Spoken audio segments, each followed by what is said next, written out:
Ó, em primeiro lugar, nós estamos aqui reunidos em Rolim de Moura, lugar bastante longe de vocês aí que estão aí no Mato Grosso. Mandar um abraço para o André, para a Dai, né? A Dai que há pouco tempo esteve aqui comigo, nós fomos até no Mato Grosso fazer uma aventura aí na floresta, aí, visitar a madrinha dela, que é nossa irmã Maria, que ela teve um carinho muito grande por todos nós, mas especialmente a Maria, conviveu muito junto com ela desde a infância. Eu convivi pouco junto com a Dai, mas a gente tem bons momentos vividos juntos, né?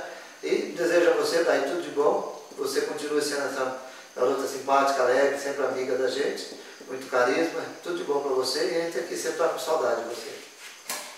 Ótimo. Dai, eu quero lembrar de quando vocês eram crianças, ficavam brincando lá de videogame até altas horas, e eu lá no meio de vocês brigando, e queria pegar o controle também para eu jogar juntos com vocês, porque era muito bacana, foi muito bom, é o tempo que a gente conviveu juntos.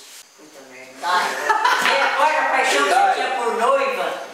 Que no dia do casamento da Ivânia, eu atendendo minhas clientes, você pronta, doida para ir pro casamento, eu me atrasei, você falou que ia perder, por causa da anta da tia Sergi, eu vou perder a noiva, a entrada da noiva. Quando chegamos na igreja, você falou, graças a Deus, ufa, ainda deu tempo de eu ver a noiva entrar.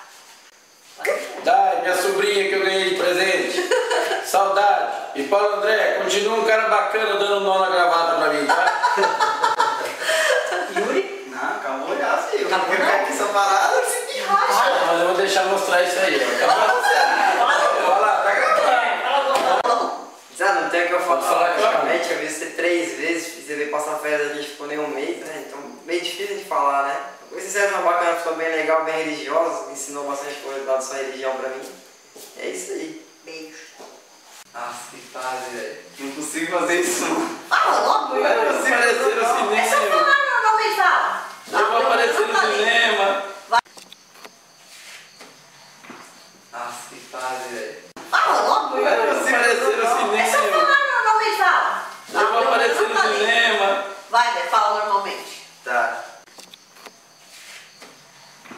Nossa, que fase, velho. Tá. Eu lembro que você fez grande parte da minha vida. Sei lá, faz muita importância aí. E eu desejo felicidade aí. Nossa, que fase, velho.